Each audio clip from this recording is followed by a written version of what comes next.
Nous sommes au cœur du pays cathare, non loin des Pyrénées. Une forteresse imposante, une vue à couper le souffle. Bienvenue au château de Perperthuse, dans la terre de cœur du sénateur de l'Aude. Sébastien Plat, 48 ans. Je suis né pas très loin d'ici, à Narbonne. Je suis vigneron au domaine Château-Paille-Perthuse. Je suis la 7e génération, mon fils la 8e. Donc l'objectif, c'est de garder les pieds sur terre et puis de temps en temps témoigner à Paris de ce qui se passe en province pour pouvoir, à travers la loi et à travers le travail que l'on mène au Sénat, apporter la voix de celles et ceux que l'on n'entend pas et qui n'ont pas la possibilité de s'exprimer. Je me suis retrouvé maire de mon magnifique village de Duyac-sous-Paille-Perthuse et de ce super château-là à l'âge de 23 ans. Et ma conscience, l'engagement personnel pour les autres m'ont amené progressivement à franchir les échelons. J'étais conseiller général, puis conseiller régional et puis récemment, il y a 5 ans, sénateur du département de l'Aude. Pour Sébastien Plat, la vigne est une histoire de famille. Il a repris le domaine de son grand-père. Désormais, il partage son activité avec son fils. La viticulture est présente ici depuis l'Antiquité. Donc, quelque part, c'est notre ADN.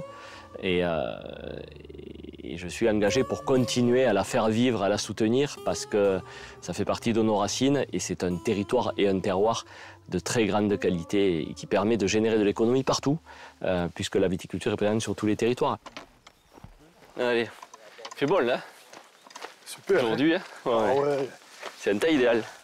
Mais depuis quelques années, les aléas climatiques mettent le moral des viticulteurs à rude épreuve. Tu descends, il y en a un qui descend là vers la route et l'autre il passe là-bas.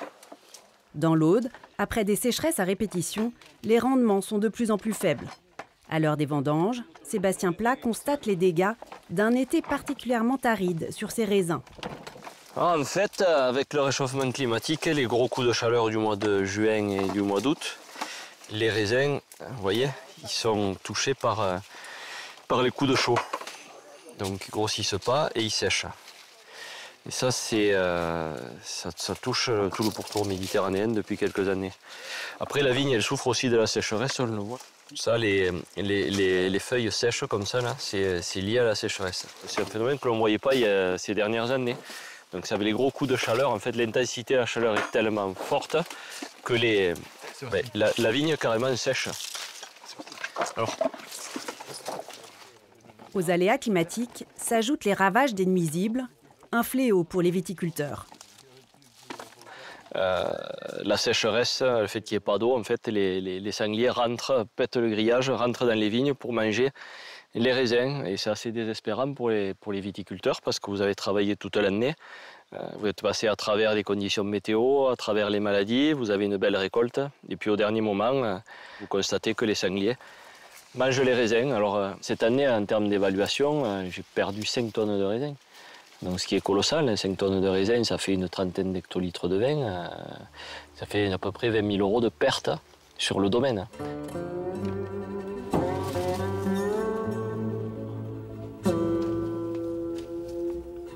Confrontée à une crise inédite par son ampleur, la filière viticole tente de s'adapter. Sur le domaine de Sébastien Plat, on mise sur des cépages plus robustes, issus d'Italie et d'Espagne, comme l'explique son fils Axel. On s'est battu pour récupérer les dernières vignes de blanc qu'il y avait dans le pays, parce qu'on n'en avait pas. Et on a planté 2 hectares cette année d'un cépage espagnol de Galice. Des cépages qui sont adaptés ici, et en plus le cépage espagnol, oui, qui sont résistants quand même aux fortes chaleurs. Jeune agriculteur, Axel Plat croit à l'avenir de la viticulture dans l'Aude, mais n'exclut pas d'autres cultures. Avec l'état actuel, ça fait réfléchir à faire autre chose. Il y a d'autres, comme les amandiers, ça s'adapte très bien ici, les oliviers aussi. Même peut-être faire de la lavande comme il faut en Provence, ça peut être intéressant. C'est toujours des idées qu'on garde dans la tête au cas où si vraiment il y a des années extrêmes et qu'on ne s'en sort plus. Mais actuellement, nous, notre objectif, c'est surtout se baser sur de nouveaux blancs un peu exotiques qui s'adaptent bien au coin et développer un gros marché de blancs qui a complètement disparu ici dans les Corbières. Là, ça a commencé à presser, du coup, il va falloir peut-être pomper. C'est ici que se construit l'agriculture de demain, parce que le réchauffement climatique, ça va continuer. Des incendies, il n'y en a pas que sur le pourtour méditerranéen, il y en a en Bretagne aussi aujourd'hui. Donc ce qui se passe ici, il faut que ce soit vraiment un laboratoire pour éviter que demain, ce soit l'intégralité du pays qui soit impactée.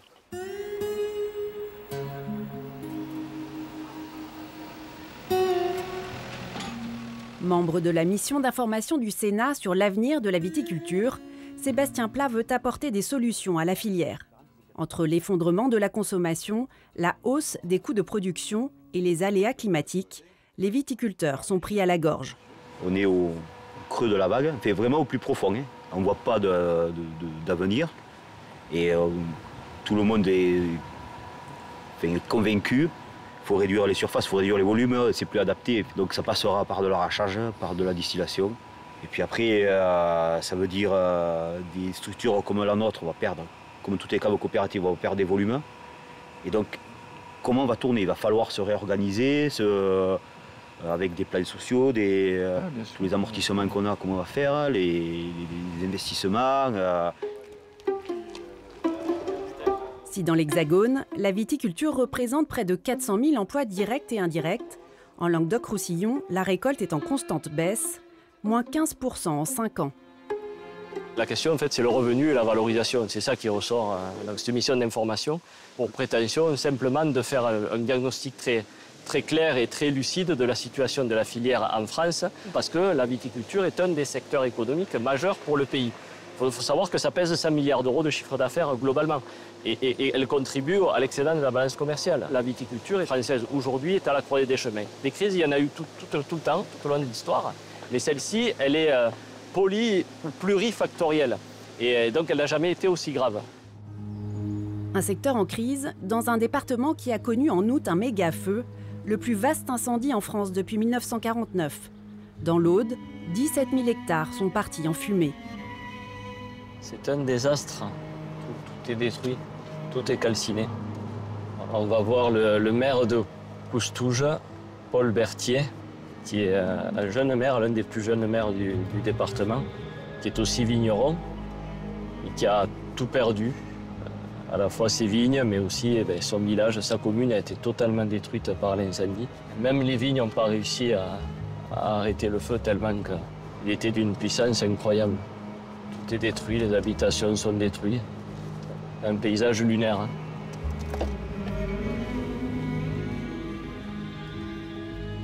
À Coustouge, le maire est encore sous le choc.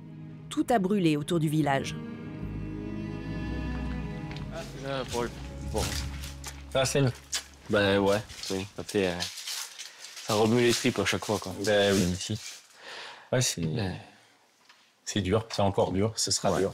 Et hier, il y avait un beau chantier bénévole, 35 bûcherons qui ont nettoyé, débroussaillé, broyé, des arbres calcinés.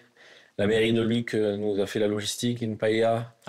Enfin, non, mais il y a des choses belles qui s'organisent malgré ce drame. C'est ça les cormières. C'est ça les cormières, t'as tout dit. Ouais. Voilà, c'est une maison que j'ai fait évacuer parce que le pompier ici m'a dit faites-les évacuer. Et là, tu vois, on voit bien voilà, que les vignes ont vraiment fait pare-feu pour protéger ces maisons. Voilà, une vigne qui s'est sacrifiée, une vigne où il y avait des raisins, une vigne où c'était entretenu. Et on voit sur quelques pieds après, l'intensité de la sève a fait écran à ce feu et a permis de sauver, en l'occurrence ici, un caveau familial et ensuite, après, le village. Donc voilà. Pour ce maire, lui-même viticulteur, c'est le coup de grâce. Paul Berthier a perdu ses 6 hectares de vignes. Il songe à arrêter. Ça fait 3 hivers qu'il ne pleut pas ici. 3 hivers. Au village, on a nos sources qui se sont taries. Là, c'est plus un climat méditerranéen, on est en climat semi-aride. Voilà, les raisins qui auraient pu être vinifiés. Donc là, bien sûr, ça se passe de commentaires. C'est invinifiable. Et plus loin, ce sont des raisins qui sont trop fumés pour pouvoir les vinifier. Ce drame qui nous a touchés, j'aimerais qu'il puisse servir pour les autres territoires. Parce qu'on s'est rendu compte que personne n'est préparé à vivre un incendie d'une telle ampleur. Les pompiers n'avaient jamais vu ça, cette violence, cette soudaineté, cette vitesse. Donc je crois que personne n'était préparé.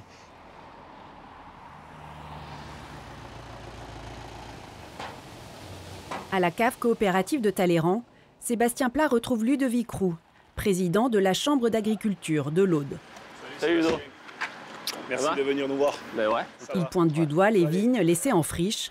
Dans l'Aude, 5000 hectares ont été arrachés ce qui a favorisé la propagation des flammes. Comme on est dans une zone où il y a des terres qui sont peu fertiles et où il y a peu de pluie, mais finalement, quand les terres sont abandonnées par la viticulture, elles sont abandonnées tout court. Donc de l'enfrichement. Et là, on n'est pas dans des forêts domaniales du nord de la France. On est dans de la forêt méditerranéenne, donc c'est des allumettes à ciel ouvert. Et c'est ça qu'on appelle la déprise agricole. Et donc dès qu'il y a un feu, toutes ces friches s'enflamment. Et donc là où avant, l'agriculture a finalement cloisonné les massifs et protégé les villages, aujourd'hui, le feu passe d'un massif à l'autre, traverse des villages, et il arrive ce qu'il est arrivé. Il faut absolument que tout le monde se retrousse les manches pour qu'il y ait un changement de paradigme. Ça fait 40 ans qu'on est dans la déprise agricole et viticole dans ce territoire.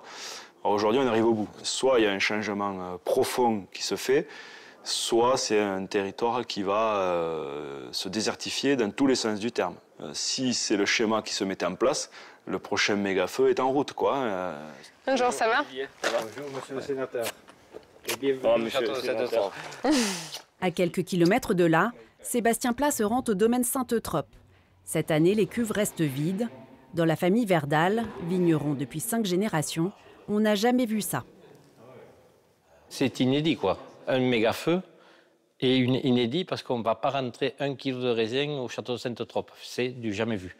C'est difficile. C'est difficile moralement et on se pose de sérieuses questions pour l'avenir, quoi, et tout simplement parce que faut pas se leurrer. Une année sans récolte, c'est une année sans commerce, et sans commerce, sans rentrée de chiffre d'affaires. Quelle entreprise peut se relever de ça? Donc celle-là, peut-être, on la fera lundi.